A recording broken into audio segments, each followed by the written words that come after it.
Hey, happy Sunday. I'm going to leave this live up to you guys and what you want to talk about and what you need help with. So if you're a subscriber of mine, welcome.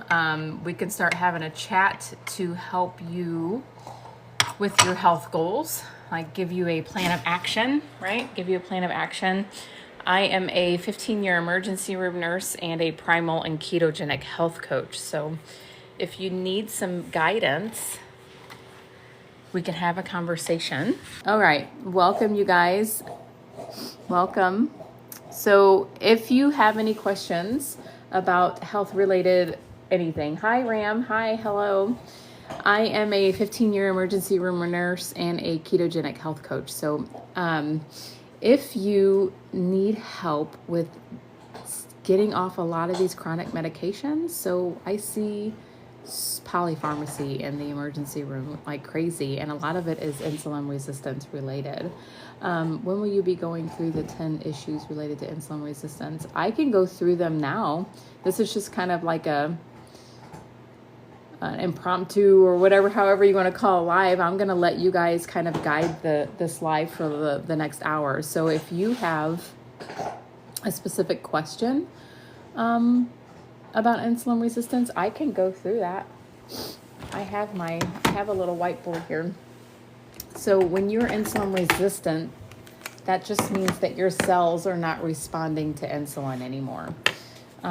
What happens is, because of our dietary guidelines for the last, umpteen decades, we've been told that carbohydrates are essential and they are needed for your health, for your energy, for life. Carbohydrates are not non-essential, meaning that your body will make its own sugar if there's not enough available, and you don't need that much. You don't. For a average 150-pound person, they have circulating glucose of roughly 4 grams. It's not very much, but your body can make that. This is why the carnivore community, this is how they are living and surviving, right? Because if carbohydrates were essential, they'd all not be above ground. Your body makes it on its own. You can restore your cells for sure.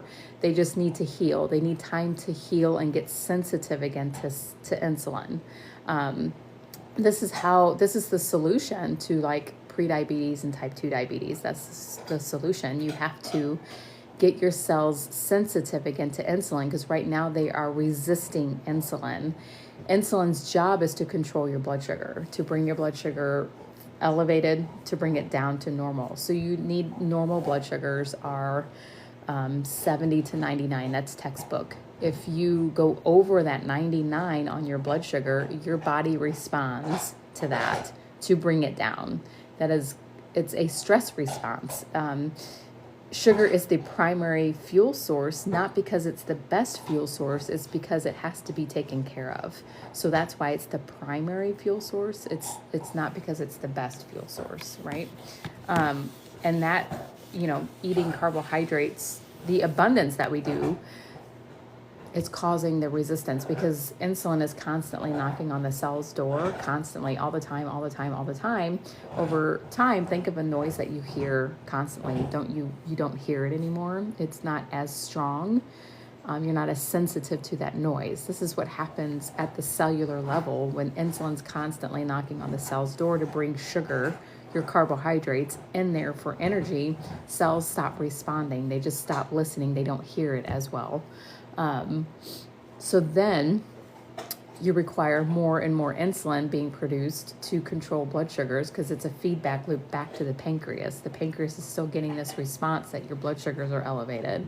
So then it produces more insulin to try to get your blood sugars down. And that's hyperinsulinemia. Hyperinsulinemia means that you have chronically high levels of insulin. That causes a lot of disruptions in your body. That can cause high blood pressure, because elevated insulin levels tells your kidneys to hold on to salt or sodium. that in turn, salt holds on to water. So when you have more salt, it draws in water. Salt and water go together, right? So when you have a lot of insulin being produced, your kidneys are going to hold on to salt. And therefore, you're going to hold on to fluid. This is going to cause edema. This is going to cause excess fluid in your vascular system, causing a high blood pressure problem. It's not salt's fault, it's insulin's fault. So this is when your doctor tells you to go on a low sodium diet, right? That's not the problem. If you peel back the layers of the onion, right, you have to go down to the root cause, is you have too much insulin being spiked all the time from the carbohydrates that are constantly spiking your blood sugar. So that is one reason of blood pressure problems. The other one is because your blood sugars are not controlled. If you have these constantly spiking of blood sugar constantly all day long, your blood sugars are elevated. If they are constantly over 99, you have excess amounts of blood sugar, glucose molecules in your blood system, and that sticks to the lining of your arteries, because those are endothelial cells and they don't have insulin receptors, so they can't control insulin and blood sugar. So sugar just sticks to the sides of your endothelial and your lining of your vessels, and that causes inflammation, that causes glycation, that causes a whole bunch of problems that those cells can't get electrolytes in and out. They can't get vitamins. They can't synthesize nitric oxide. They can't do all the things that they're supposed to relax and contract the vessels in the heart. So now you have stiffer arteries, right? You have stiffer arteries because of the blood sugar, and you have high insulin telling your kidneys to hold on to salt, which holds on to water, so you have a higher volume. Now you have stiffer arteries, and this is a blood pressure problem. Now you have a lot of pressure. That's blood pressure in a nutshell from insulin resistance. If you guys have questions along the way, throw them in the comments. I'm just going to roll over insulin resistance. That was blood pressure. That's why insulin resistance causes high blood pressure. If you start eating the foods that keep insulin down, therefore you're eating foods that aren't spiking blood sugar, because insulin and blood sugar go hand in hand. Insulin is an anabolic hormone. It stores energy. Fish and Willie, I love it. You're very welcome. I'm glad that makes sense. Every time you spike your blood sugar, insulin is going to be released.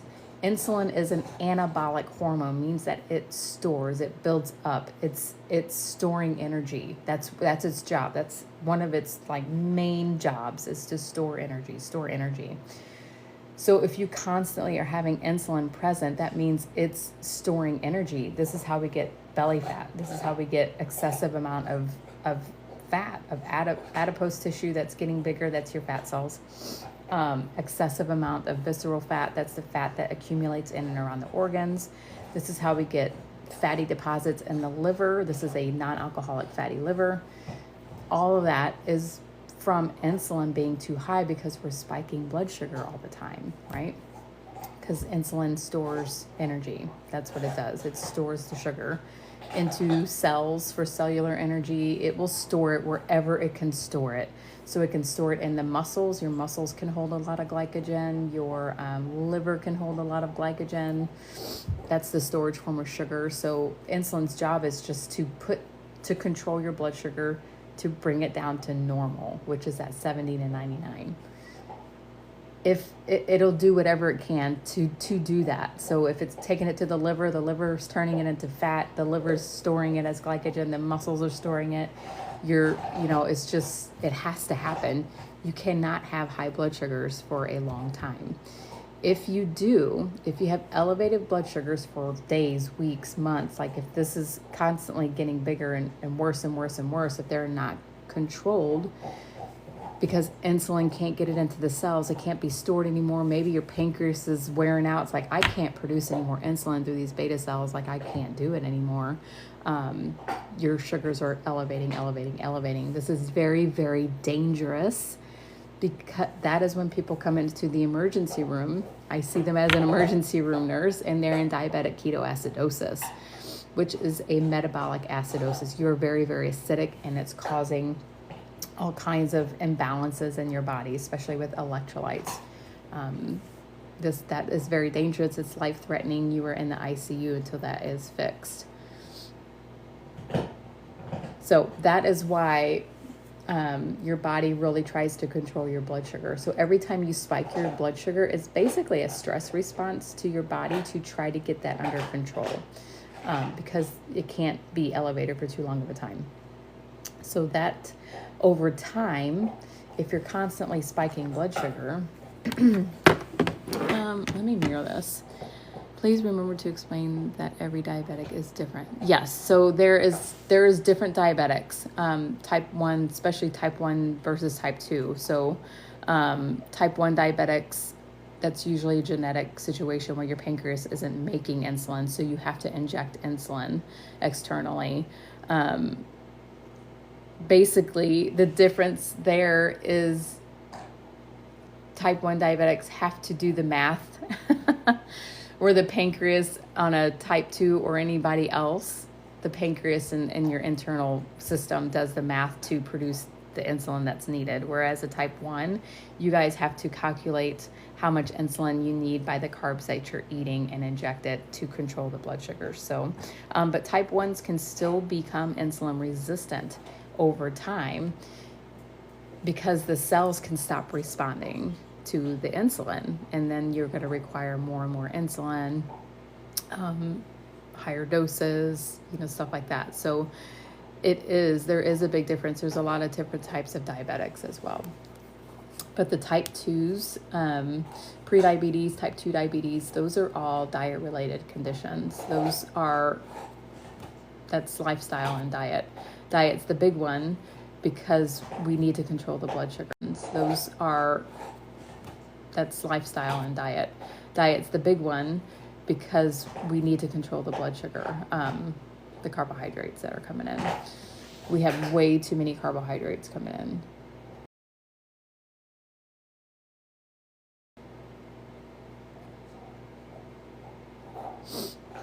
Yeah, they can if they need to inject insulin because the pancreas stops producing, making the beta cells and stops producing insulin.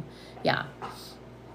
After a while. Yeah. And then at that point, you're probably going to be on insulin forever. There are some studies out there where people can heal and regenerate some beta cells. That's kind of some new stuff coming out. But that's going to be, I guess it depends on the severity of the damage to the pancreas, over time. And, there could be, if you had damage to the pancreas from trauma, or chronic pancreatitis, like that. If you're just damaging your beta cells and stuff, you're just not going to produce insulin. Brad Trice, thank you for reaching out. So you were diagnosed with type 2 this week. How many carbs per day should I aim for max? So if you want the solution to try to reverse this, you want to do a healthy ketogenic diet. Healthy, I have to say healthy, you guys, because people do that dirty and it's going to cause other problems. If you hear the crunching in the background, I am so sorry. I gave my dog a bone. She's a puppy. She's like less than a year old. So I gave her a bone to chew on while I'm doing this live, because if not, she'll jump on me and want to play and cause all kinds of havoc. So if you hear the crunching, I'm sorry, because she's under my chair chewing on her bone. But going back to your type 1, no. Is that you? Absolutely. That's too many carbs. That's too many carbs for type 2. Type 2, if you were trying to reverse your type 2 diabetes, if you want to start controlling that and start getting, I'm sure you're on medications, right? Because you were just diagnosed this week, so they probably put you on metformin or glyburide or something to start controlling that blood sugar, which is necessary. You need to start controlling that to get it down.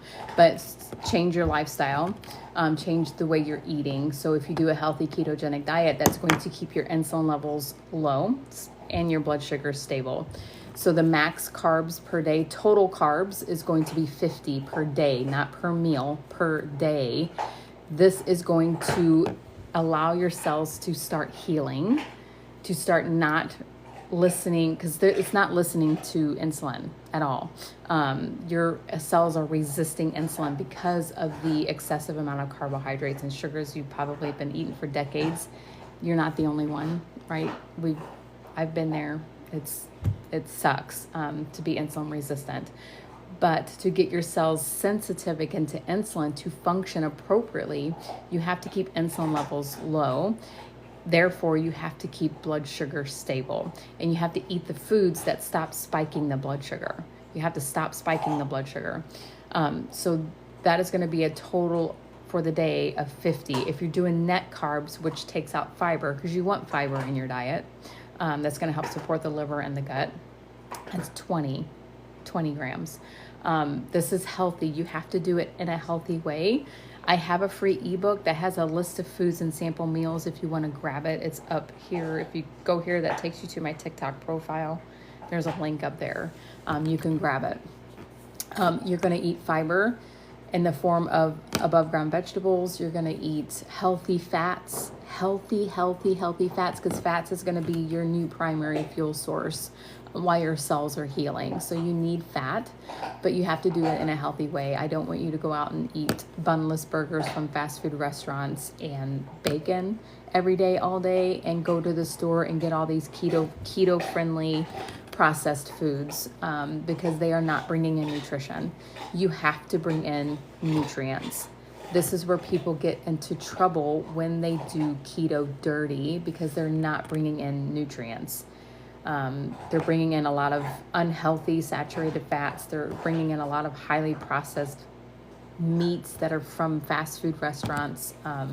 You're going to go in a very another unhealthy path. So you have to do this very clean, very healthy, and then you can reverse this. You're going to be in communication with your doctor. You're going to start getting weaned down off of the medicine while you're changing your lifestyle.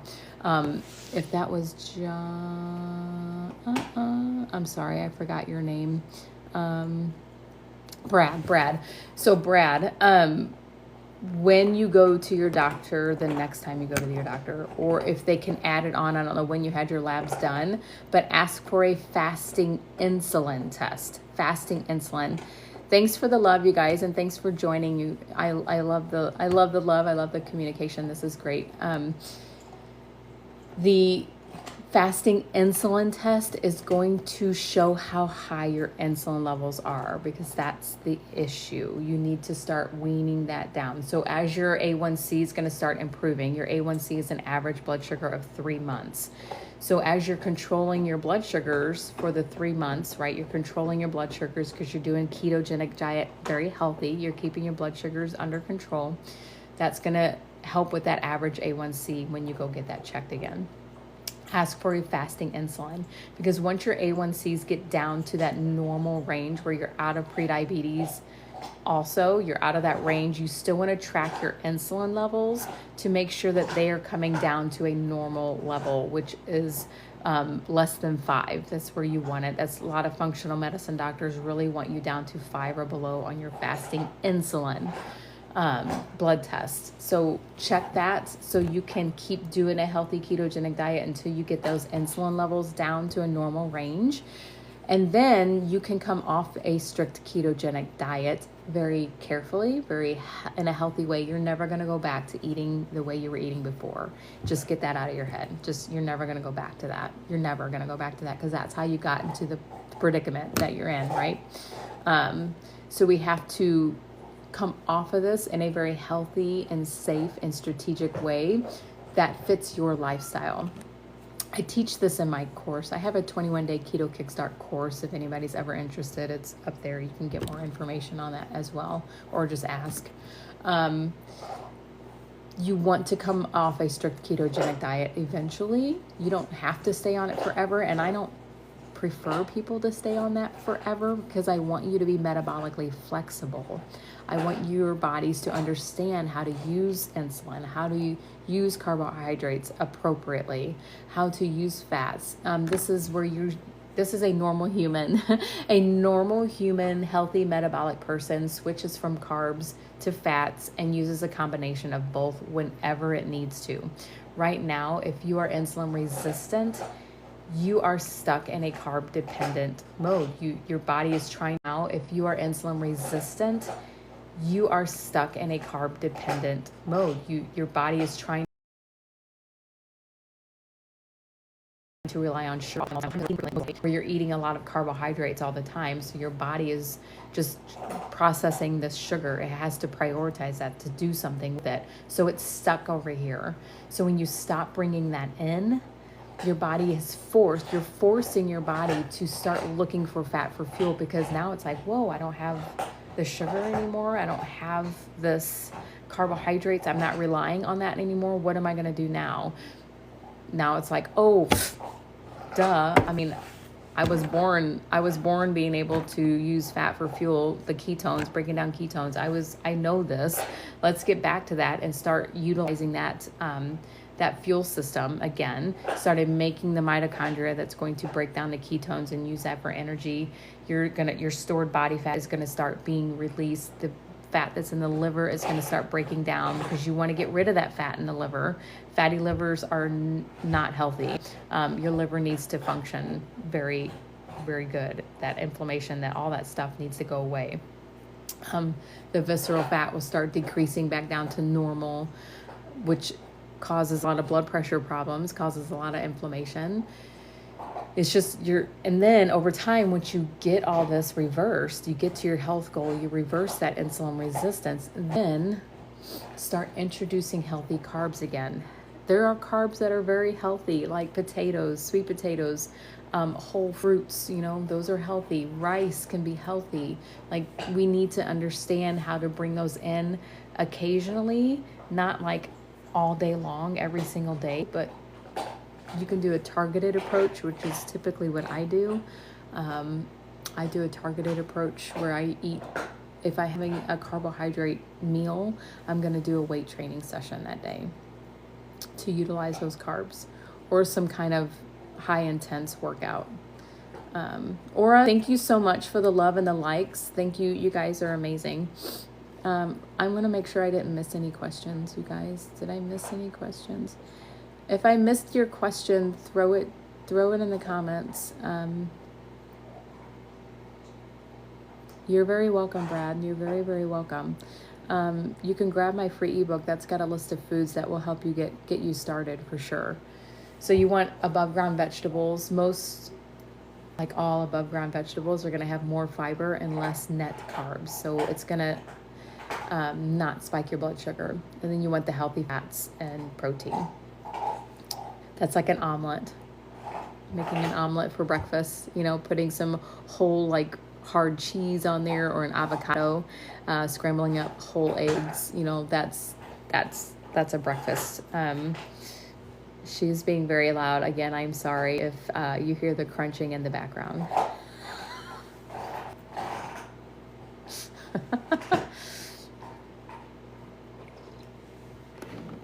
Okay. So that is insulin resistance in a nutshell, because your cells are resisting insulin. So therefore, your insulins are staying higher, or your pancreas is producing more and more and more insulin to try to control the blood sugars, and more and more cells become resistant. The higher your blood sugars are going to stay, so the more insulin is going to be produced to try to get that down. This is where you can get hypoglycemic issues. Your blood sugar can drop, and you just get shaky, and you don't feel good, and that's a big red flag that you're insulin resistant, because you're producing too much insulin to try to control the blood sugars that can't get stored somewhere. That's a big red flag. The other red flag is hunger and cravings. If you're hungry all the time, if you're not satisfied after eating, that's a sign. If you can't go 3, 4, even 5 hours or more without eating something because you get hangry, that is a big red flag that you're not metabolically healthy. The brain fog is huge here. If you're having a hard time focusing, if you just don't have mental energy, your memory is getting bad, that is a sign that you could be insulin resistant, because the brain requires a lot of energy. Your brain does so much for you. Just think of I don't even know the like quantitative amount of energy that your brain needs, but just think of everything it does, like me talking, blinking, holding my hand, sitting here, your perception, like where you are in space, right? It's your heart beating, your breathing, your brain does so much. It requires so much energy. So if your cells are becoming resistant to energy, your brain cells are doing the same thing. They are resistant to sugar. So you're not able to get the energy in your brain that it needs and requires. So it's just like, I can't function very well. Some things are just going to have to not be it, because your brain's priority is to beat your heart and you breathing. So other things are going to kind of go to the wayside, right? So you need a lot of energy in your brain. This is type 3 diabetes, is Alzheimer's disease. Later on, if you have a history of Alzheimer's disease in your family, you are predisposed to getting that, right? We have to get our brains healthy again. Dementia, stuff like that. You need to have a healthy brain.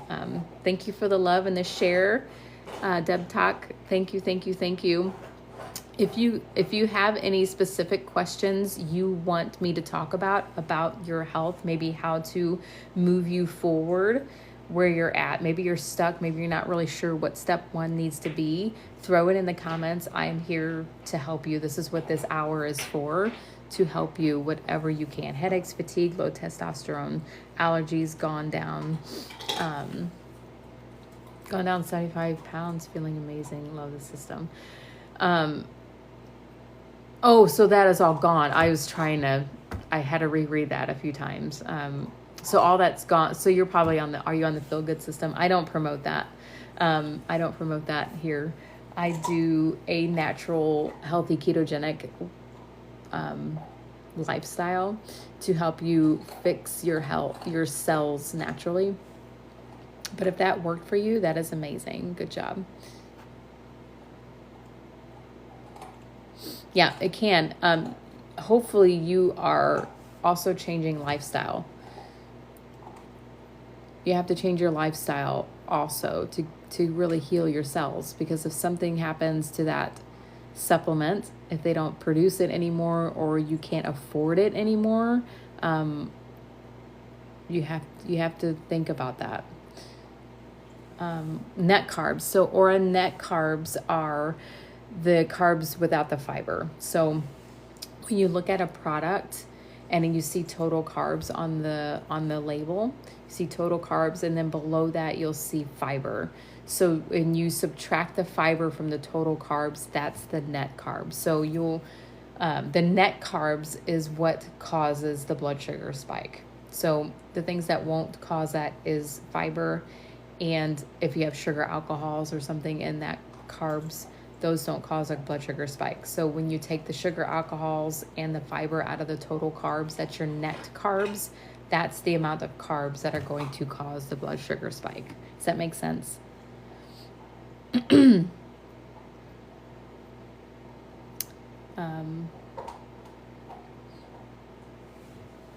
Okay. Hi, thank you guys for joining. So if you're just coming on, if you have any insulin resistant health related questions, if you need some guidance on where to go, like where to start to get your health under control, you can throw that in the comments. I can help guide you in that next direction. If you're wanting to get off your chronic medications, a lot of those chronic illnesses and diseases are because of insulin resistance. I'm not here to sell a supplement. I advocate for a healthy ketogenic diet to really change your health, your habits, your food habits, right? We need to start bringing in nutrient-dense foods to help you support your liver, support your gut, support your cells, everything in between, right? Healthy fats are very, very important to life. We have essential fatty acids, meaning that your body does not make fatty acids. They do not make these essential fatty acids, but they are very necessary for your health, like omega-3s, right? So you want the fatty fishes, you want those other healthy fats like your monounsaturated fats, which are like avocados. You want the olive oils, the extra virgin olive oils. Those are very healthy fats that you want in your diet. Those are going to help you in a lot of ways. They help with inflammation. They help support your cellular structure. They help with vitamin absorption. So you have fat soluble vitamins, A, D, E, and K. A, D, E, and K. When you eat foods that have those in it and you don't have fat paired with it, you're not going to absorb those. And those are very necessary for health as well. You have essential amino acids. You have 9 of them. Essential amino acids, meaning that your body doesn't make them. So you have to get them from diet as well, different protein sources. You want a wide variety, and your body will utilize those where they need to be utilized in the body. So you don't have essential carbohydrates. You don't. Your body does not need carbohydrates. It doesn't, because it makes it. Your body makes what it needs. So you can go on a 0 carb diet if you wanted to. That's carnivore community. They do that because your body will make sugar. It'll make it because there are processes in your body, certain cells, certain areas of the body that only use glucose. They can't use ketones. They can only use glucose. So your body, because that's so important and necessary for life, your body has this ability to make glucose from protein, from fat. It'll turn other things into glucose for the little bit that your body needs. So you essentially do not need carbohydrates because your body will make it on its own. I advocate for a healthy ketogenic diet because I think above ground vegetables and fiber is very healthy. It helps with the gut. It helps with the liver. Especially if you have a fatty liver, you want some fiber. If you have cholesterol issues, you want some fiber to help bring that down. This is where the healthy fats come in, right? You need healthy fats to raise your HDLs, because you want HDLs to be high on your lipid panel when you go get your blood work done. Total cholesterol is like old, outdated science. We need to actually look at an advanced lipid profile. Cholesterol is very necessary for your health, but LDL and HDLs are not a cholesterol. They help transport cholesterol where it needs to go. So LDLs take cholesterol from the liver out to the body to do the function, whatever it needs cholesterol to do at the time. HDLs take cholesterol from the body back to the liver to be recycled, right? So that's why you want HDLs to be high, and that's very difficult to get in because that's the healthy fats. You need the olive oils, the extra virgin olive oils, the avocados, the fatty fishes. You need the omega-3s. You need those to get up, to bump those up, to help you with your cholesterol. And that'll help you with triglycerides too. And then, exercise comes into play there as well. Hi, Amber. How many grams of carbs or net carbs should we stay under in a day? If you're doing a healthy ketogenic diet, total carbs is 50, net carbs is 20.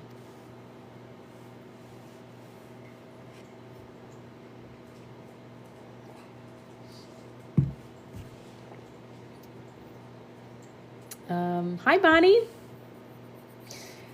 She's one of my subscribers. Hey, Bonnie, how are you doing? You were on last night. I'm glad that you're back.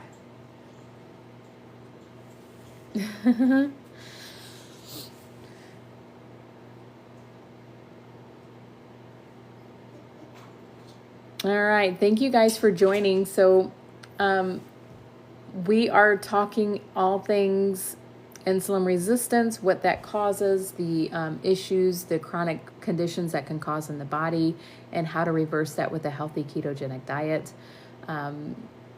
Why does that even help? Why does healthy keto help with these chronic problems? when you're insulin resistant, you have excessive amounts of insulin in your body.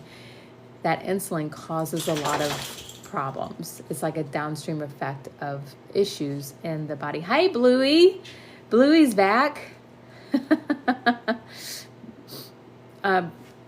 Brad, you're still here. Hi, thank you guys. Scott, I'm having a lot of people on here.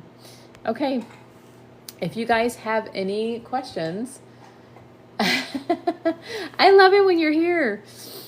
I love it when you're here. You really get the hearts going. You're going to need like a splint for your finger. So yeah, we just started around 11 o'clock. I don't know what time it is now. Is it like 11:30? Yeah, it's like 11:30 right now. So I'll be on here for about another 30 minutes. If you guys have any questions about anything related to insulin resistance, if you have high blood pressure, high cholesterol, high triglycerides, type 2 diabetes, pre-diabetes, what else? Polycystic ovarian syndrome, ED. There's so many things. A large obese belly, a non-alcoholic fatty liver. Those are all related to insulin resistance. So if you understand what's happening in the body, you can understand how to change your diet to fix that and potentially start coming off of all your medications and get off this silly polypharmacy situation that we have in America. Is coffee with half and half okay with intermittent fasting, or should that be avoided? The half and half is gonna going to break your fast because of the milk component. I think it should have probably has some lactose in it. If you do pure fat in your coffee and black coffee, like a MCT oil, this is where the whole bulletproof coffee, because people were putting butter in their coffee. That kind of sounds gross to me. I've never done that, but because fat won't spike your blood sugar, won't spike your insulin. Anytime you spike your insulin, you're going to break your fast, right? So this is why if you put pure fat in your coffee, that would be better, because the half and half is depending on how much you're putting in it, probably is going to break your fast. But stick with black coffee. That's what I drink. My black coffee right here. Right now I'm breaking my fast with this coffee. Because I put collagen. I put my unflavored collagen powder in my coffee, and that's going to break my fast, because protein, there's certain amino acids that need insulin. So this is why protein or protein powders will break your fast, because they require some insulin. So it'll raise your insulin a little bit. It's not as blood sugar spike, like crazy blood sugar spike. It just raises your insulin to get it in and store it. So you don't eat for 13 hours, but after I eat everything, how do I stop the hunger? Stars shine. I love that. Stars do shine. I applaud you for doing the fasting. I love that. That is wonderful. After I eat everything, how do I stop the hunger? So depending on what you're eating and your metabolic health. So there's a lot of components that could be going on here. It might be difficult for me to break that down here, but when you break your fast, you need to break your fast. You still have to control your blood sugar. So break your fast with healthy fats and proteins, because those are going to keep you fuller longer. If you're female, I don't know if female or male, but if you're lean, like if you don't need to lose a lot of body fat, if you're not taking in enough calories, that's going to, cause issues too. But I think just because you're saying that after you eat, you're pretty much starving. So get in more. Oh, DC just said what I was going to say. So get in more healthy fats.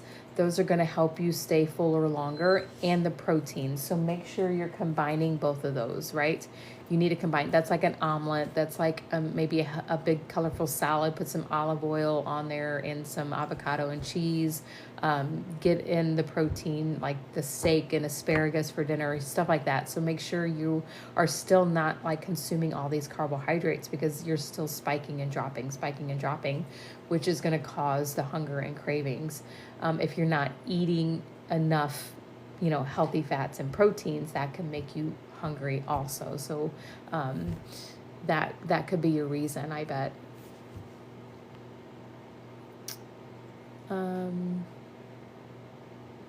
You're very welcome, Starshine 05.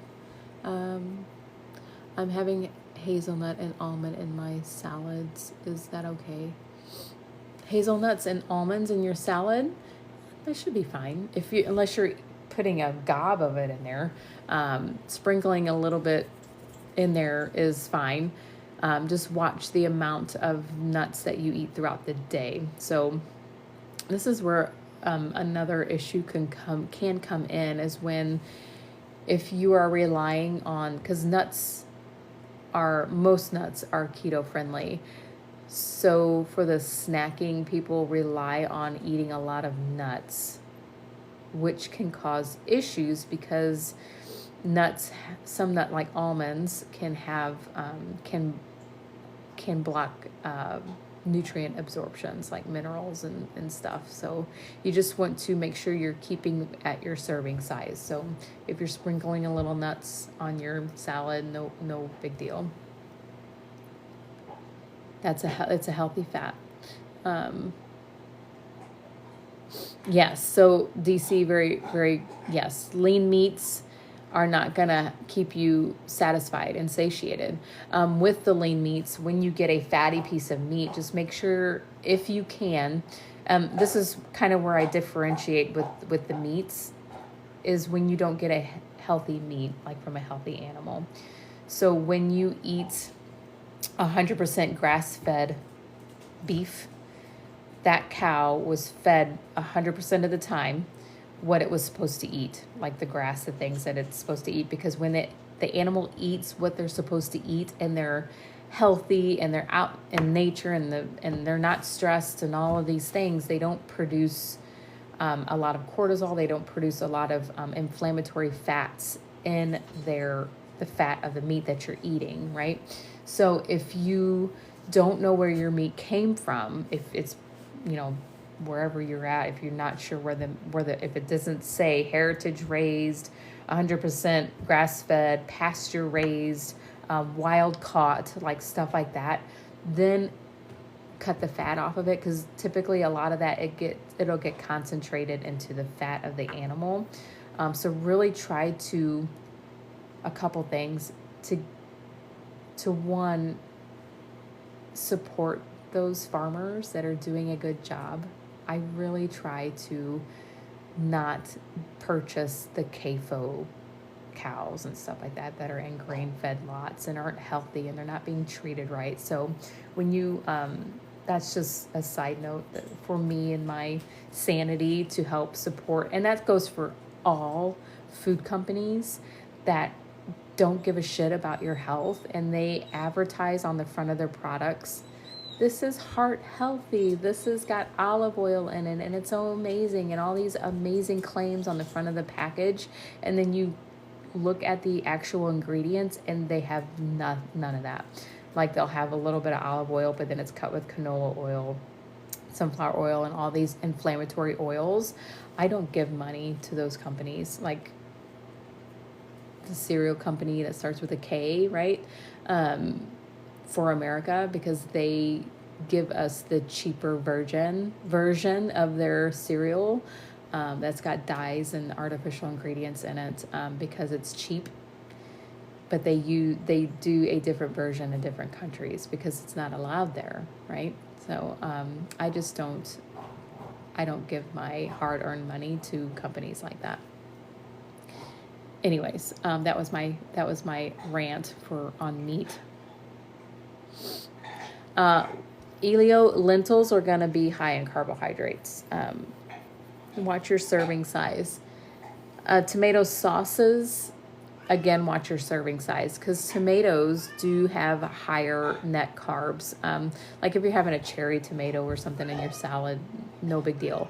But when you are getting the tomato sauce, like that's a whole bunch of tomatoes that's squished down, right? So you're going to have a higher concentration of carbohydrates in that. So just watch your serving size. Look at your label. Do I have a sauce I can show you? Yeah, I do. Hold on.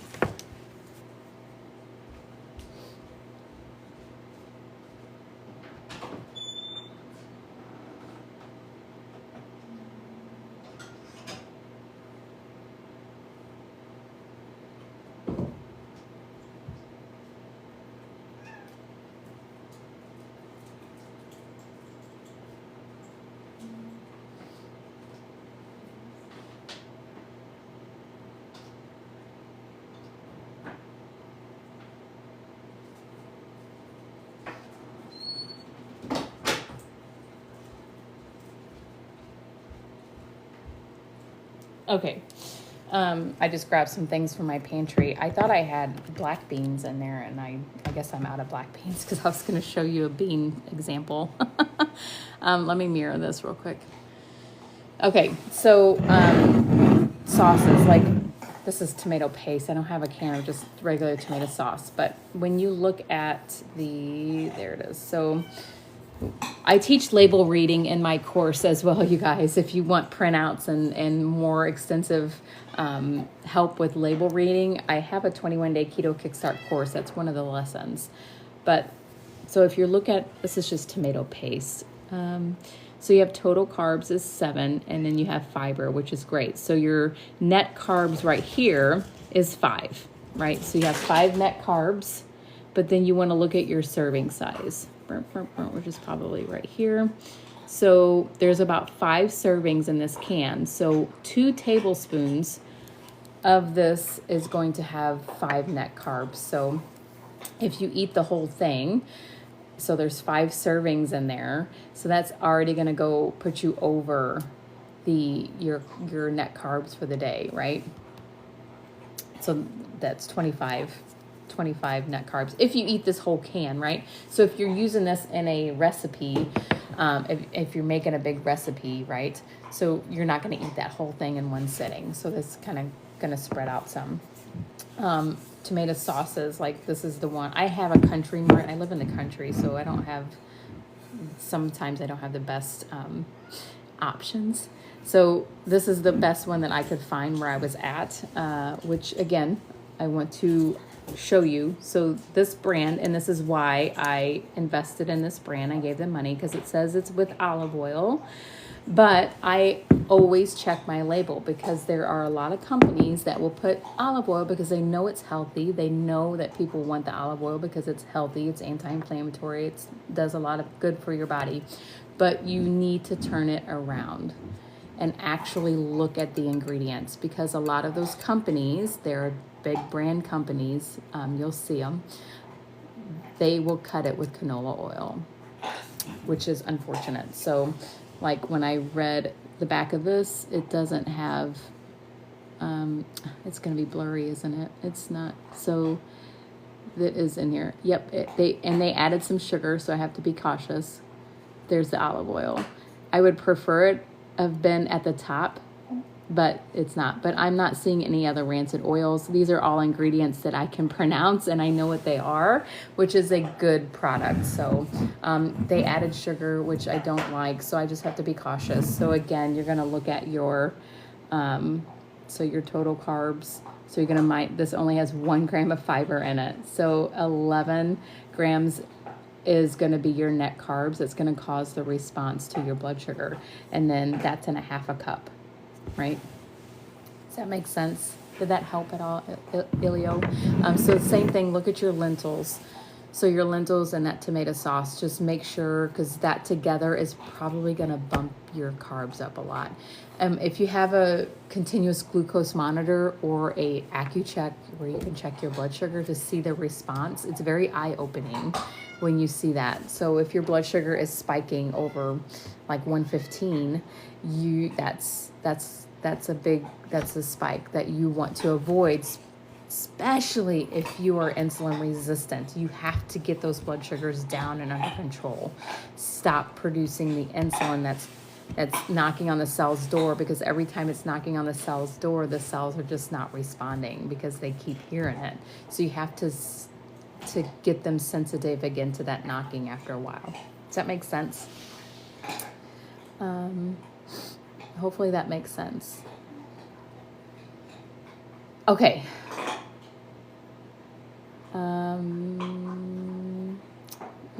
I see liver enzymes. I don't know I missed something, obviously. Good morning. Big Tuna. Hi. What can I do to help myself on slightly elevated enzymes, which are stable? So your liver enzymes, I'm assuming, your liver enzymes, I just seen that. So your liver enzymes, do you have a fatty liver? You could, if you have a fatty liver, that could be why your enzymes are elevated. There's a lot of reasons why your enzymes can be elevated. So you really have to ask the question of why they're elevated with your doctor. Like, do you have a gallstone? Do you have gallbladder issues backing up? Do you have a fatty liver? Are you drinking alcohol? Like, there's so many reasons that your enzymes can be elevated. So you just need to know the why. Hi, Rat. Oh, Arcav 01. I want to say Arcave or Arcade. I don't know why. Every time you're on here, I want to say it that way. Minnesota. So the liver enzyme percent. So if you know why, like the root cause, if it's a fatty liver, if you have a non-alcoholic fatty liver, that can cause your liver enzymes to elevate eventually because your liver is too fatty. And it's causing a backup of all kinds of stuff. So that is a sign of insulin resistance. So you get rid of the fat in your liver by not eating the foods that keep spiking the sugar. The other thing with your liver is looking at your condiments for high fructose corn syrup. High fructose corn syrup is a damage bomb to your liver, and it's in everything. So you really have to pay attention and look at your ingredients. So when you get a product, and they're usually in sauces, like condiments, like ketchup. Ketchup has high fructose corn syrup. Barbecue sauces, like all of these things, jellies, jams, you really need to pay attention. Get used to it. You have to be a detective when you go to the grocery store. Once you find a product that you like, use it, keep using it, but check it often, because companies tend to sell out to other companies and then they screw up the ingredients. But you have to turn it around and look at the ingredients. Look for high fructose corn syrup. If that is in anything, throw it away. Don't consume it anymore. That is a hard pass for everybody. It's very, very hard on the liver. It causes a lot of liver problems. So again, it's not your fault, but it's in everything. So it's not like a small little dose that you're getting occasionally. If you're using condiments, everyday dressing, like anything, look at the ingredients, because it's poison to your liver. Yeah, just look at your sauces. I just get into the habit of looking at it, because they put crap in there. They put a lot of inflammatory oils. They put a lot of the high fructose corn syrup. The one that really drove me bonkers, I think it was barbecue sauce. I could not find, I ended up just figuring out how to make it myself, but it was in everything. It was in all of them. And I was like, what is happening? Why do we need this in here? Another frustrating thing I looked at the other day, this was over the summer, was relish. I was like, I just want some relish that doesn't have polysorbate 80 in it, which is awful, or it wreaks havoc on your immune system, your body. Why do they have and yellow dyes? Why do you have to put yellow dyes in relish? I don't understand. You don't need, that's not necessary. You're just trying to make it look pretty. So I had to really dig around to try to find a relish. And I'm like, I guess this is another thing I'm going to have to learn how to make.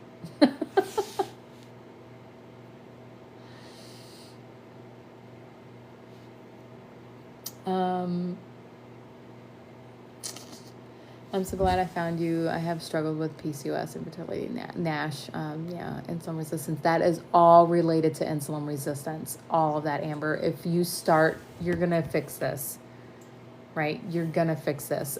With the NASH, just make sure you're introducing fats very slowly and get it more healthy. So kind of limit those saturated fats and start getting in like the olive oils, the avocado oils, the avocados, the whole eggs, like stuff like introduce the MCT oils like from coconut oil or pure MCT oil, like really start introducing those fats, fatty fishes, just to not overwhelm your liver and your gallbladder, bile, all that stuff, to start introduce those slowly. And then with the fiber and stuff like that to help support the liver as well.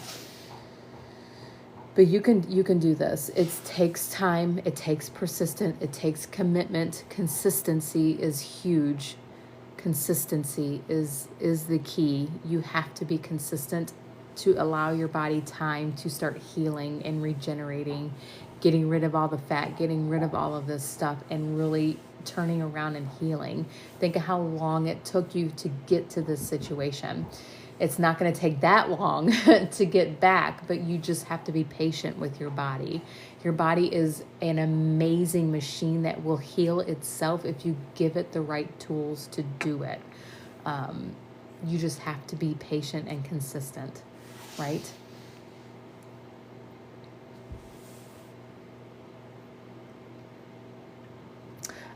So you had a 16-hour fast, checked your sugar.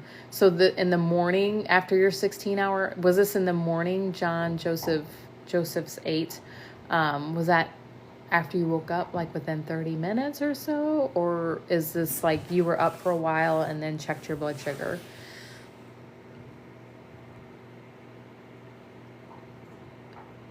So in the morning. Okay. So, this is what's happening. There's a dawn phenomenon for one. I'm assuming you're insulin resistant. I don't know if you're pre-diabetic or type 2 diabetic. During the previous day, during your eating window, really try to control your blood sugars then too. So try to eliminate those carbohydrates, get in the healthy fats and the proteins, right? So, because you want to control your blood sugar spikes even in your eating window if you were insulin resistant, which it kind of sounds like you are if that was your fasting blood sugar. What is happening in the morning? You have a double whammy. One, depending on what you ate the day before. But in the morning, you have a cortisol spike. That's natural. That's normal. Every single person has that if you have a good circadian rhythm, right? When you wake up, cortisol naturally spikes to wake you up. That's a natural thing. When cortisol spikes, blood sugar will spike. So for me, somebody who is normal, a metabolically healthy person, that blood sugar spike will still stay below 99, but like my normal blood sugars run in the 70s. So in the morning, mine spike to like 98. So if you are insulin resistant, your blood sugars are already probably naturally on the higher side until you fix that, right? And then in the morning when that cortisol spikes, it's going to spike it up above that 100, so above that normal range. Also, what is happening throughout the night, and this is a good thing, your liver is releasing glycogen. So when you are not bringing in all the carbohydrates, you're fasting, you have glycogen that's stored in your liver. That is normal. Your liver can store glycogen, your muscles can store glycogen. That's a storage form of sugar. It is most likely being released throughout the night or in the morning or whatever, causing, again, that spike. John Joseph, so what you're going to do, really pay attention to what you're eating in your eating window, because you want to deplete those glycogen stores to really start having your body to look for fat for fuel. You got to deplete those. As usually take, if you're keeping your carbohydrates low, below like 50 grams total below in a day. So in that eating window, make sure you keep those low. Get in the healthy fats, the proteins, the fiber. I have a free ebook if you haven't gotten it yet. I think I've seen you. I'm not sure if I've seen you. John, it's probably common. It's probably just recognizing the name. Pay attention to your eating window. Keep those low. Keep that low for a while. Those glycogen stores are going to start depleting. When those deplete, that's when your body really starts relying on your fat, your body fat, the dietary fat. It relies on that for the fuel source to break down ketones, to use that as the energy, but it has to deplete the glycogen first. In the morning, when you have that blood sugar spike, utilize that. Do something. I need for you to limit the caffeine for a minute, because that's going to spike your cortisol even more, right? So that 146 in the morning, do a workout, right? Go, I don't know your activity level, wherever you're at in your activity level, go move, play with the dog, play with the animals, play with the kids, do a workout, like a weight training workout would be great there to utilize that blood sugar. Do something with it. Over time, getting into that habit, it'll start getting better. So just be patient with yourself. Keep going. You're doing good. You'll do good. You'll get it down. Been eating very healthy, staying away from sugar. Been eating Brussels sprouts, green beans. Oh, that's good. I love that. Chicken, great. That's great. I have a ebook that's got a whole bunch of food in there that you can eat. You don't have to limit it, if that's boring to you after a while. All the above ground vegetables, all the, get with your healthy fats, like the real butters, the olive oils, avocados, and stuff like that, nuts, seeds, and then all the protein, right? So you can play around with what foods you like, but stick with those during the day. Again, watch your sauces, your condiments, what you're drinking, right? You need all of that to watch for those hidden carbohydrates that are in those that could be keeping you above that threshold during your eating window. Also, John, I don't know how long you've been doing this, but hydration with electrolytes is super important. It's essential when you're starting a healthy ketogenic diet. I talk about this in my course, like day one of my course, you have these essentials that you have to get. You have to get these. It's like something to track your water and something you need electrolytes. So that could be getting a glass of water in the morning. This is something else you can do in the morning, John. Get a glass of water, squeeze a lemon or lime in there, whichever one you want. It doesn't matter, lemon, lime, and get some good sea salt, like a Himalayan sea salt, a Celtic salt, a Redmond's real salt, Baja Gold. Get a good sea salt. Put a 1/4 teaspoon of sea salt in that water with that lemon juice and drink that. That is very hydrating. It's giving your body the electrolytes. It's going to help flush out some of the sugar too. It's going to help with the hydration. Electrolytes are very, very important because you want to get the hydration into your cells. If you just sit there and chug water, plain water all day long, it's just going to go through you. It's not actually hydrating your cells because you need the electrolytes to do that. So just that is very important. When you're doing a healthy ketogenic diet, you're going to start peeing a lot. So in that first week, John, again, I don't know how long you've been doing this, but that first week, definitely you'll know if you're keeping your insulin levels low, which means you're going to keep your blood sugar stable. You are going to pee like a racehorse. You're losing a lot of the inflammation. You're losing a lot of that edema, that extra fluid, the stuff that your body's been holding. Your kidneys have been holding on to, the sodium chloride, which holds on to water, which causes a blood pressure, edema, all the things. So when you start keeping that low, you'll start flushing that out. And the glycogen, when you start losing that also has electrolytes and fluid in there also that comes out of the liver and comes out of the muscles, and you're going to pee that as well. So this is why it's very important to get the hydration with the electrolytes in, because this is the keto flu. This is that flu-y thing that gets people in trouble, and they don't want to continue to go on the keto diet because of that. It's very important to get those back in, because you can minimize that by just getting in enough electrolytes. You need a lot of sodium chloride. Your body requires it. It's necessary. Most people can go up to 3,000 to 5,000 milligrams of sodium chloride a day. Most people get it from processed foods, which is the wrong kind of sodium. The preservative sodium is not good.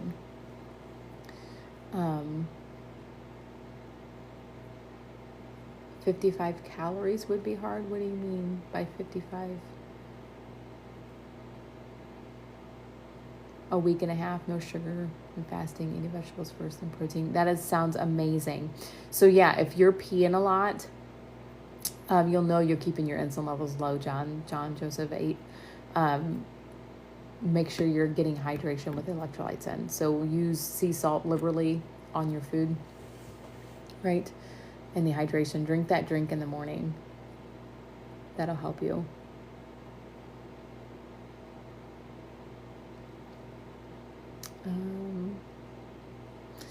You can't get the ebook for some reason. Mike W2662. Did you go to the link in my bio and click on there? Because you'll subscribe to my weekly newsletters that come out. Those are from me. I don't have a robot or anything working for me. Those are from me. When you subscribe to that, then you'll get my free ebook. It'll be in the welcome email. You'll get a welcome email to the whatever email you put in. You'll get that welcome email, and I put the attachment in there as well. Because some people have pop-up blocker or something on their site. Put it in two different ways, where you can get it right away, or I put it on the attachment in your welcome email. If you're still having problems, let me know, because I'll check the connection and check all that and make sure it's still doing good.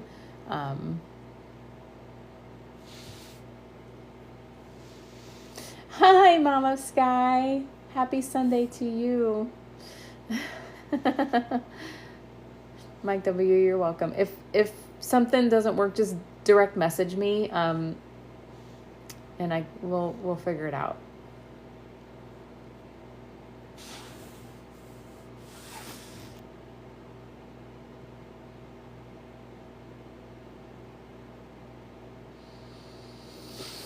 Enzo and Maui.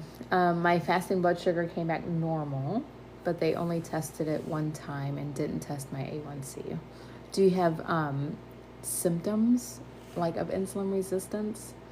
The belly fat, tired, hungry, craving. If your fasting blood sugar is normal, that probably didn't prompt them to check an A1C, but that was just, yeah, I agree with you. That's just one time that you were fasting and it was normal.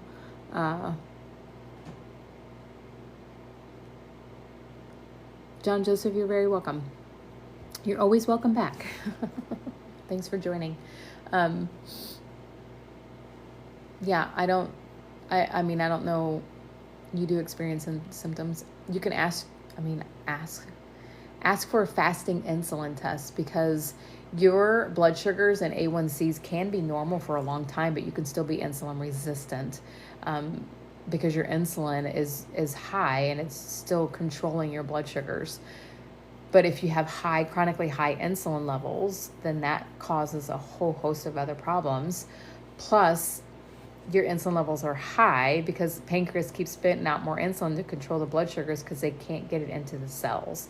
So the more cells that become resistant, the more it's going to have a difficult time controlling blood sugar, and you're storing a lot of that sugar as glycogen in the liver and the muscles, which is okay. But excess blood sugar can go to the liver. So if you can have a fatty liver, excess blood sugar, the liver turns excess blood sugar into fat. So fatty deposits in and around the liver is a fatty liver. This is how we get the bellies. If you're tired, hunger, craving, blood pressure problems, cholesterol problems, like any of that is a sign of insulin resistance. So you can ask your doctor for a fasting insulin test. A lot of times they are hesitant. They're like, why do you need that? Tell them that you have these signs of insulin resistance and you would like to get your insulin levels tested to see how high they are. That's your right. You can ask for it. They just have to code it right. They won't. The only reason why I can think of a doctor resisting testing that is because they don't know what to do with the number. When that number comes back above 20 or close to 20, anything above 10, they're like, yeah, it's high. I don't know. They don't know what to do with it. They don't know what to tell you. There's not a pill to fix it, right? That has to be fixed with diet. And doctors don't have education on nutrition, so they can't educate you on that. So that's the only thing I can think of why a doctor would be very hesitant on not testing that for you. But you can get it on your own through direct lab companies that they're out there. You just have to pay for it out of pocket, which is dumb when your doctor can do it. He just said normal, and that's your blood sugar. You need to check a fasting insulin test. So you can, I don't know when you had that done, when you had your fasting blood work done. If it's been too long, then they can't do it, but you can call and ask them or to add on a fasting insulin to the blood work that they drew on you already. It can't hurt to ask. But if it's been too long, they probably won't be able, they, probably discarded the blood or whatever by now.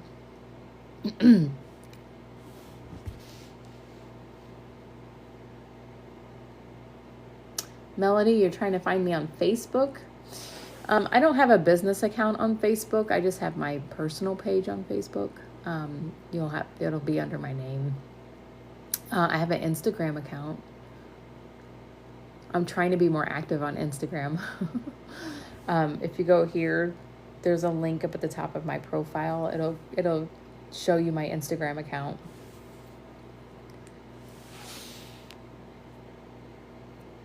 Oh, okay.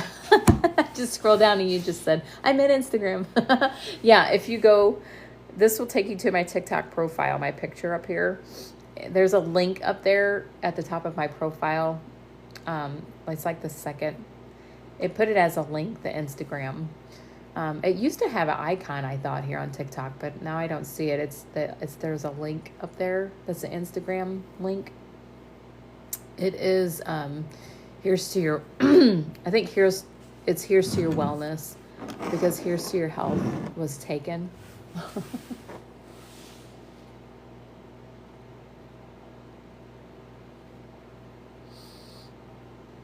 You're welcome. And so the symptoms are not even the same. What do you mean by your symptoms? So insulin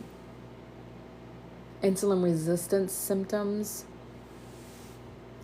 eventually can lead to other chronic problems. I'm probably just misunderstanding the statement. Let's see, how long have I been on here? Oh, all right. I got to get off here in about 10 minutes. So if you guys have any other questions, you replied to your other comment. I must have just missed something, I think. They keep going back to the breathing wrong diagnostic since I went for 6 months ago. Breathing is a huge thing. So I don't know if you're on like a CPAP machine or anything at night, but breathing, it could be twofold. Like if you have an excessive inflammation in the body, which could be caused by high carbohydrate, high, insulin resistant, like that situation can cause a lot of inflammation, which can cause you to have breathing problems. Also, we don't breathe right. We don't learn how to breathe right. We have to breathe through our nose. You have to be a nose breather, because people who breathe through their mouth are going to have a lot of problems. It causes just even malformation of your mouth, and just a whole host of things. You can look at articles and stuff about that, but if you have a lot of weight to lose, and if you have a lot of inflammation, that can cause you to not breathe right. I had a doctor that I worked with. I'm a health coach, and an ER nurse. So one of my doctors that I worked with for 3 months with him to get his insulin resistance under control, because he wasn't a large man. He was a little bit overweight, but he was short. He was like 5'4", 5'5", maybe. But he had a lot of inflammation. He had blood pressure problems and stuff like that. And he wore a CPAP at night for breathing. So I worked with him for 3 months, and he got off his blood pressure medicine. His CPAP at night had less alarms for the apneic spells, because he was losing so much inflammation that he had on his body. So his apneic spells that he was having at night was less and less and less and less and less. So he improved his health dramatically just by fixing his insulin resistance. And now he's biking, triathlon, like doing all kinds of amazing things, because he's like, I feel so much better. I'm like, yeah, because you got rid of the inflammation, which was causing you not to breathe right, which was causing you to have disruptive sleep, so you weren't sleeping well. All kinds of his quality of life has just improved drastically just by fixing the insulin resistance and getting rid of the inflammation. You're underweight. Yeah, and you could have visceral fat too. So a lot of lean people are perceived as healthy. But they have visceral fat, which is fat that accumulates in and around the organs. So if you have excessive amount of visceral fat, that can cause inflammation and problems too. But yeah, you'll have to. I mean, if you are having some of these signs and symptoms, the hunger, the craving, a lot of chronic pain, some inflammation, high blood pressure, high cholesterol, all of these things, I think that they need to do some extensive lab testing on you. And you can do a quick one, which is a fasting insulin test. That'll tell you right there if you're insulin resistant, which would be causing a lot of problems. So that is one quick test. They call it a HOMA IR sometimes. They can just do a fasting insulin. That is a cheap test that they can do on your lab work. Just check it. It's not going to hurt. It's not going to hurt. Ask them. Because if you're not insulin resistant, then yeah, there's something else happening.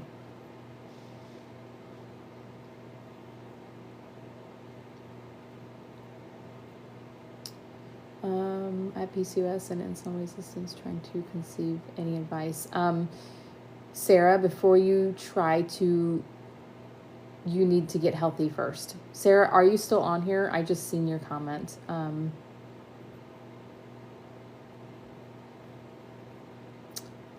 I can ask for fasting insulin, but not sure my doctor will be good at telling me what I need to know.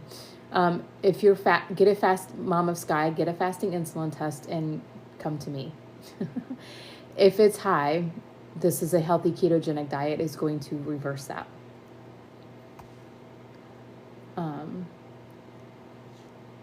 You don't need a nutritionist. Just do a healthy ketogenic diet. Unless you want a nutritionist, but make sure that nutritionist understands insulin resistance. Sarah, are you still on here? Okay. Oh, I see. It just came through. I'm on a low carb diet and at the moment, a lot of acne. You have all of the signs of that is PCOS, polycystic ovarian syndrome, is from insulin levels being too high. I'm so glad that you started a low carb diet. I'm so glad. You need to really get a hold of this before you become pregnant.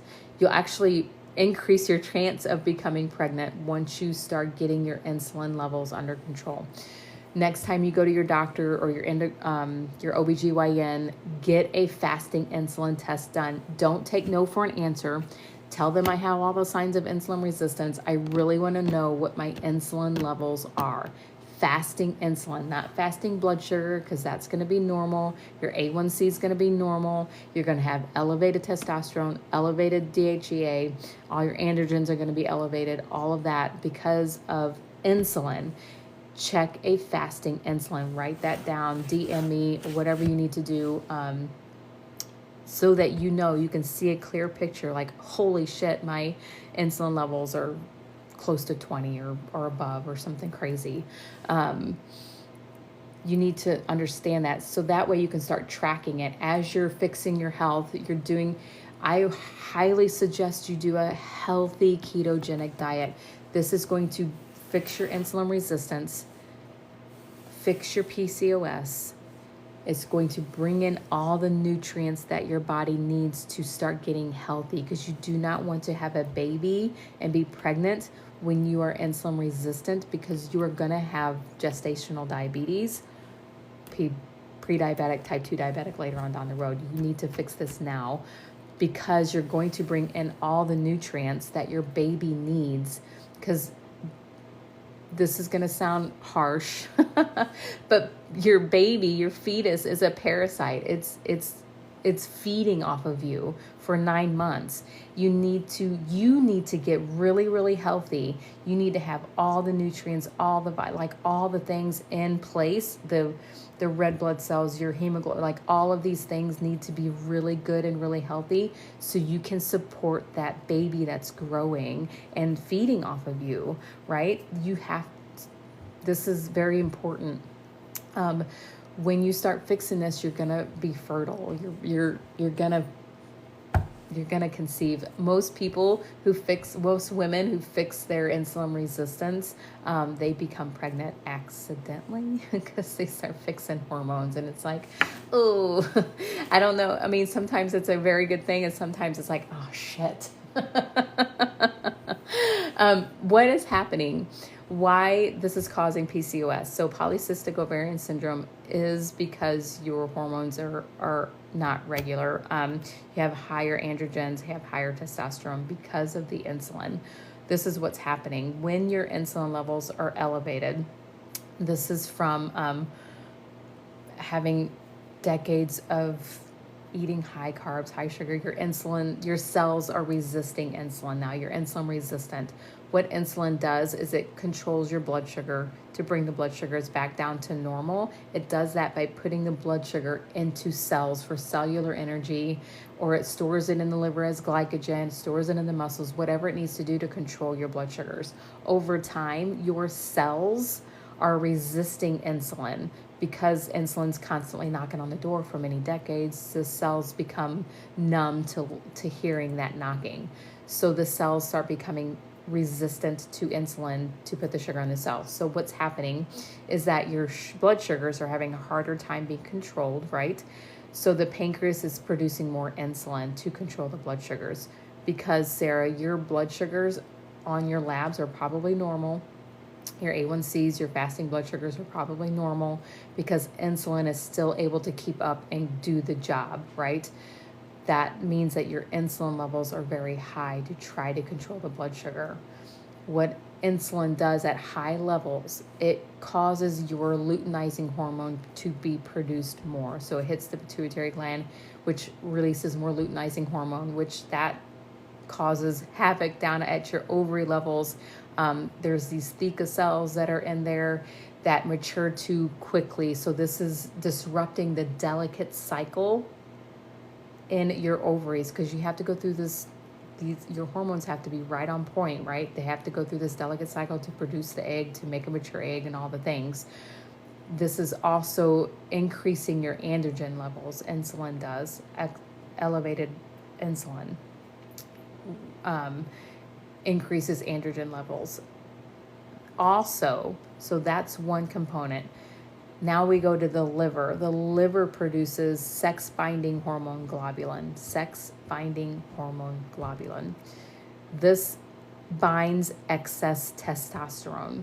So if your liver is, overworked, it's full of glycogen, it's inflamed, it's just not functioning very well. Maybe it's got fatty deposits in it from excess blood sugar being controlled and turning into fat. Now you have a fatty liver.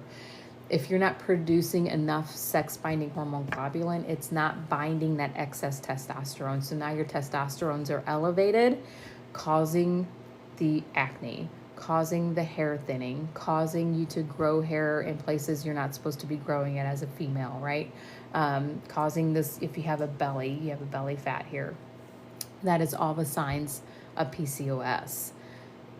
If you just control the insulin, get those under control, do a healthy, I have to say healthy because I don't want you to do dirty because you're just going to go down a whole nother unhealthy path. Healthy keto is getting in vegetables that grow above ground, healthy fats, and protein. I have a list of foods in a free ebook that you can grab up through the link in my bio of my TikTok. So here takes you to my TikTok profile. There's a link up there. Grab my free ebook. I would love for you to be in my course so I can kind of help you more one-on-one. If you want to look into that, my course is up there as well. So we can work more one-on-one in the community. And I really help you every day with tasks to do. I have tasks for you to do every single day to help you get your insulin under control, to help help keto, exercise, lifestyle. Those are all very important to really do all the things, right? And to understand what's happening in the body, what the ketogenic diet does, how, why it's important to get healthy stuff in, because you're going to go through a change, Sarah. You're going to go through a change where your body is trying to switch the metabolism to fat burning, to get fat adapted. You're going to go through a change. This is normal and necessary when you're keeping insulin levels low, because you're not bringing in all the sugar. So your body needs to start learning how to use a different fuel source so it's not relying on the sugar, which is spiking your insulin, right? That is very important. So, you can go through some side effects. You need to get electrolytes. You need to get all these things. So look into that too. You can always direct message me, join me on my lives, whatever it is, whatever I can do to help. I want you to be healthy. Psoriasis, yes, keto will help with psoriasis. It will help with your periods being regular, getting regular. It will help, that's the HOMA index, so that's high, that's insulin resistance. That's insulin resistance, your HOMA IR. Get that under control. Yeah, so your insulin is high. Even if it's slightly high, it's high. It needs to be 5 or below. It needs to be 5 or below. The skin issues is from the inflammation. So you probably have a lot of I don't know, if you have excessive amount of visceral fat or belly or anything like that, but that causes inflammation. It causes inflammation in the vessels. So you have capillaries, veins, arteries, all these things. You can get a lot of inflammation from the insulin levels, from the blood sugars staying elevated. It causes a lot of inflammation. The insulin levels also tell your kidneys to hold on to more water. So this causes inflammation as well, edema, stuff like that, if you have any of that. But once you get the inflammation under control, you'll release a lot of that within like a week or two. This is going to start healing your cells, right? And you're going to get more nutrients coming to the skin, right? The inflammation is going to help with the acne, going to help with the cystic acne. I had cystic acne too. I had those big, they were awful. I have rosacea, which is a ton better now that I fixed my insulin resistance like 10 years ago. This is going to help a lot, but you have to do it in a healthy way. You have to bring in nutrition to support your cells as they start regenerating, repairing. You need the B vitamins, you need the minerals, you need the micro minerals. This is where people get into trouble and do this dirty, because they do all the keto friendly foods that are still highly processed that aren't bringing you in nutrition, or they eat bunless burgers and bacon all day, every day from fast food restaurants and crap. you have to bring in nutrition, right? Cheyenne, so water will help. Water will help kind of flush things out, but you need electrolytes in your water. When you just drink a whole bunch of water, it's just going to go right through you and it can deplete your sodium chloride. You need to bring in electrolytes, sodium chloride, magnesium, potassium. You have to bring those in to actually get the water into the cells for cellular hydration. That's very important.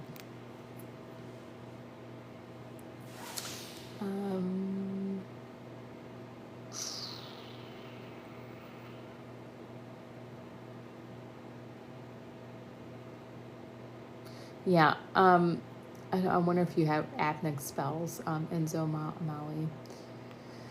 I'm trying to go back to see. Does not getting enough hydration lead to constipation when doing? Yes, there is. You can have constipation on keto if you're not getting enough hydration with the electrolytes. Magnesium is important here. Plus, when you are on a keto diet at the beginning, your gut is changing. Your gut microbiome is changing because it's not relying on all that. Your microbes are going to be changing. So it's going to produce like butyrate, like a different type of ketone. So it's going through this changing, which is good. That's what you want. You're getting rid of some of the bad stuff and bringing in the good stuff. You're changing it. So that can cause a constipation situation. Hydration, electrolytes, magnesium is great here. Magnesium glycinate at night is going to help you. It'll help calm nerves. It helps you sleep. Getting MCT oil is going to help with that constipation. Getting fiber, from above ground vegetables is helpful. MCT oil is like the way to go, because pure MCT oil, you can grab that. It's usually in like the health food section of the store. You can find it on Amazon. Bulletproof has an MCT oil. What that's going to do is it bypasses the liver. It doesn't need to be broken down by the liver and the bile and the gallbladder and all that stuff. It goes straight to the intestines and will make you go to the bathroom. So be careful. Start out with like a teaspoon or a tablespoon. Like I used to put it in my coffee when I had that happen. It's very helpful.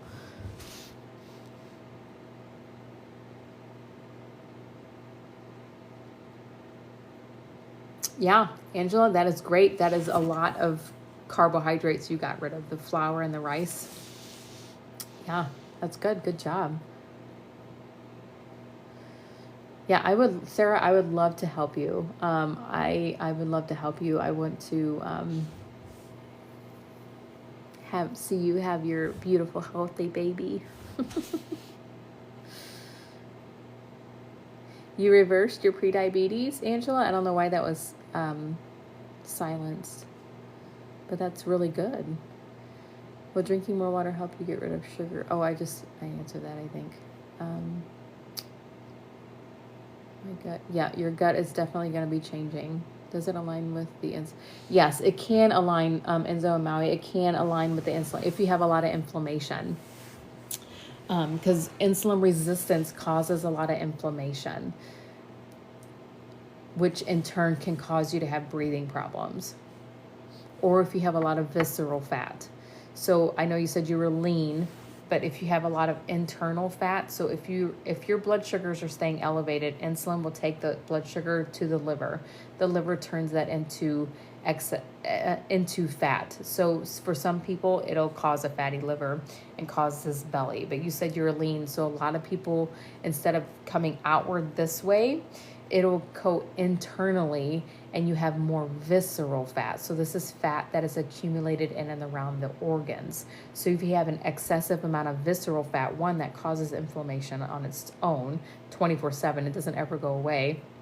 Also, that visceral fat, if you think of excess fat around your organs, it's pressing up against the organs, like your diaphragm or around your heart, all up in there. And so you can't take these deep breaths. There's not enough room because of that fat's in the way, right?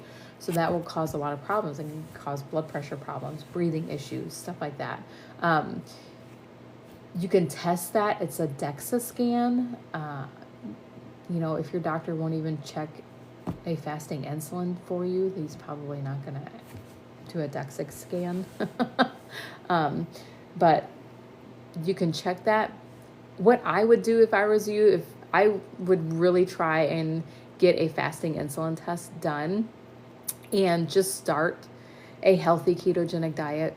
Do it for 2 weeks or a month and see how you feel. It's not going to hurt anything. If you do it in a healthy way, you don't want to do it dirty. Do it in a healthy way. Make sure you have hydration and electrolytes. Those are very important. And just see what it does. You know, it's healthy food. It's not some crazy supplement thing that it's like could have side effects. I don't know. This is just healthy. It's a healthy it's above ground vegetables. It's healthy fats, which are essential, and protein. That's a normal human diet. You just get eliminating all these processed foods and these high carbohydrate foods for a little bit. Just see how it works. If you hate it, if it doesn't work for you, if you don't have less inflammation, if you don't feel better after, within a month, then you're like, yeah, I don't know. I'm just going to go back to my old ways.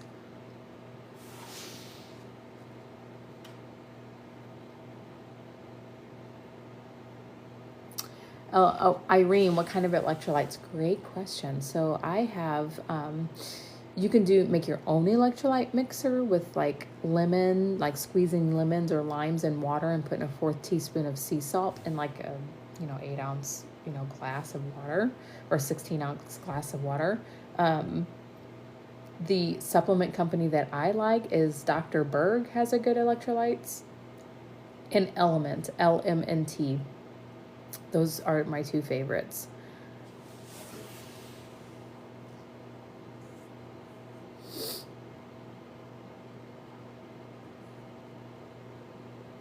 Thank you for the love, you guys. Thank you for the love. All right, I'm going to get off of here.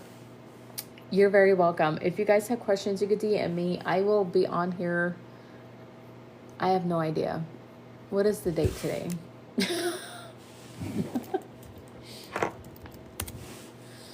What is the date today? It's the 12th. Today's the 12th, so Friday is the 17th. I'm definitely going to be back on here probably Friday evening. I'll try to do a Wednesday one in the afternoon. Definitely Friday evening at 7. I'm Central Standard Time, by the way. If you guys have any questions, you can DM me. Please check out the resources through the link at the top of my profile. I have a free ebook that's got a list of foods. It's got information in the ebook, sample meals if you want to do that. More guidance and working more with me is through the course. So I have a 21-day keto kickstart course where every day for 21 days I give you tasks to complete to build habits every day. I teach you about keto, day 1, how to start, how we're going to progress. Teach you a lot about hormones, side effects, plateaus, how to come off keto when you're ready. There's so much information. And then I also help you with exercise every day that complements where you're at in your keto journey. So we don't want chronic cardio. I don't want you to go do chronic cardio sessions where your heart rate's crazy high all the time. That's a stress response. We don't need that. I teach you that. I teach you how to do resistance training because that's very important to have healthy muscles to help control your blood sugars. So I have videos and training to help you with that when we get to that lesson. I also help you with sleep and stress every day. So building on habits every day. So today we're going to focus on this small change today, and then we're going to build on that tomorrow and the next day for 21 days. I created it this way to help you build habits. You get in the private keto community where you work with me. You get more support. The people that are in that community are the only ones that are going through the course. It's private. At the end of the 21 days, you can book a call with me so we can have a game plan moving forward. If you need it, you can save it for whenever you want. This is lifetime access. This is not a subscription, lifetime access. So a year from now, if you want to come back come back. The course is always there. You're always going to be have access to it. I also have a lesson on labs, so advanced lab testing, teaching you advanced lab testings. I created printouts throughout the course. There's printouts, but I created a lab printout that you can take to your doctor to ask for these certain labs of whatever symptoms you're having, right? So all that's in my course. What should a normal fasting insulin test be? My A1C, do you recommend monitoring blood sugar at home? I love when people monitor their blood sugar at home. If you can invest in a CGM, you're not diabetic, so you're not going to get one for free through your insurance. But if you can afford it, they're expensive, unfortunately. But if you can get a continuous glucose monitor to really see what foods are affecting your blood sugar, that is like a huge thing, eye-opener for people. Your normal fasting insulin should be 5 or below. Fasting insulin should be 5 or below. Your A1C is an average blood sugar of 3 months. So you want that to be like 5.5 or below, right? But your A1C can be normal for a very long time, but your insulin levels can still be very high because the insulin is still controlling your blood sugar. So, but you can still have high insulin levels. They're high because they're controlling the blood sugar. So you start out with insulin resistance, and then if that doesn't get taken care of and fixed, and you continue to not change your diet, that can turn into prediabetes because it's going to start affecting those A1Cs and then depending on, if you intervene there, if you didn't, then that can increase to type 2 diabetes. Some people never get to a type 2 diabetic state. I can't answer that question. I have no idea why some people just never get there. I'm guessing it has to do with genetics. If you have a family history of type 2 diabetes and you don't get that under control, you're most likely going to have it. I think I would have gotten there because I do have a family history of type 2 diabetes. I was insulin resistant. My insulin levels were like 18. But I was never pre-diabetic. But if I would have kept going and not changed my health, I would have gotten there. I almost guarantee it. I had a lot of signs.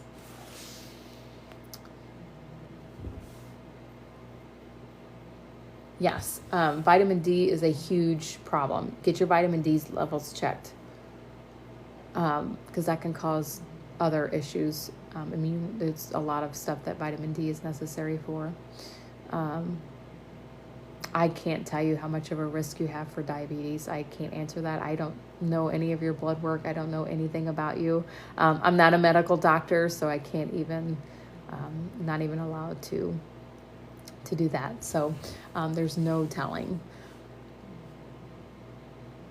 Yeah, you need to get vitamin D levels up if they're low. Vitamin D is essential. It needs to be up to like 50 or 60. You have to get that up. You can get sunshine, put sunshine on your skin for 20 minutes. That gives you a lot of vitamin D. Ask your doctor about supplementation. If you're going to do vitamin D supplements, you better make sure you have it in conjunction with K2. Depending on what medications, this is why you have to consult your doctor. Vitamin D needs to be with K2. K2, because vitamin D, if you take a vitamin D supplement, you're going to absorb more calcium. K2 puts calcium where it needs to go in the body. So if you take just vitamin D without K2, you just have excess calcium floating around, which can cause problems, right? This is why you don't want to take calcium supplements. Your body has a very tight control system with calcium. Takes it from bones, puts it in bones, does all these things. It's very tight. So I don't think anybody should be taking calcium supplements unless their doctor told them to, because that can cause a lot of problems. So vitamin D needs to be with K2 and magnesium. Irene, you just put it, and magnesium. You need all of those because they all work together to put the minerals, to put the things where they need to go in the body. It's very important. So just be aware. Talk to your doctor because K2 can cause. I mean, if you're on a blood thinner, you don't want to take K2 because it'll clot your blood, stuff like that. So it's just you have to be very cautious with things, not go willy nilly sometimes. If you're on medications, right? Yeah, magnesium is so important, and we don't get enough of magnesium because our soils are depleted. We just don't bring in enough. Magnesium is needed for like, I don't even know, like 600 enzymatic processes in your body. It's just so widely needed, and we don't get enough of it. Magnesium Breakthrough is a great supplement. It's got 7 different forms of magnesium in it because you don't just want to take magnesium citrate, which is the common one that's over the counter, because that'll just make you poop.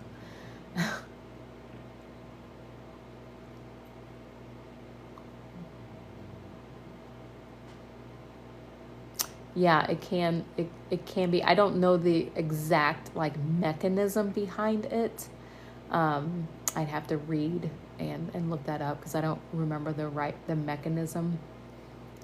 But I would imagine it has to do with like, because you need cholesterol to synthesize vitamin D. So if your liver is inflamed, because you have a liver problems and kidney problems if you're diabetics or can have type 2 diabetic. So it's got to do with all of that conjunction. You have a magnesium complex. Yeah, you have to get different forms of magnesium.